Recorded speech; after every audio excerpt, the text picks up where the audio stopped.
Alright, so congrats on the win, Will. First thing, what's your general reaction after that game? Well, we're obviously happy that we won, but overall, I think and also I think the team is pretty disappointed with our performances. With our performance, at least, it was very unclean. We didn't really respect their comp very well, which is stuff we've kind of been trying to work on. So I think everyone generally feeling is obviously happy we won, but a little bit disappointed. Alright, so what was the plan heading into this game? Really, we were pretty confident that we would probably have a stronger mid and late game than them, in sort of compositionally and also from a shot calling perspective. We just needed to not fall behind or fall significantly behind in the early game. So our general plan was just sort of survive early game, don't fall behind, and then get to mid game and hopefully try and out-rotate them and play sort of the map better than they would. Alright, so that leads me on to my next question, which is, like, what do you think the biggest factors were in the game that actually led us to actually winning?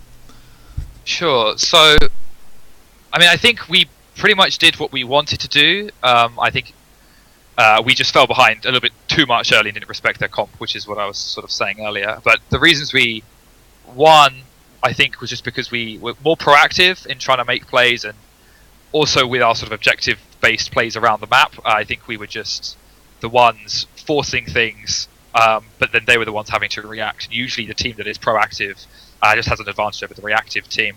And on top of that, I think our rotations were a bit better this game than FM's were. Okay. So Manalight have made quite an impression so far in the ESL Premiership, but next week we face Exotus, and they've also been turning heads, so what's the team going to be doing to prepare for that match? I think primarily working on our weaknesses, and I guess the biggest weakness we have is probably in our early game, and sort of respecting the opponent's compositions. And we sort of seem to have a little bit of a habit of going too aggressive or being slightly caught out of position. And I think a team like Exertus really has the opportunity, the potential to capitalize on that against us. So we're going to be focusing on that for this week, and making sure that our early game is much cleaner. Alright, thanks for taking the time to talk to me.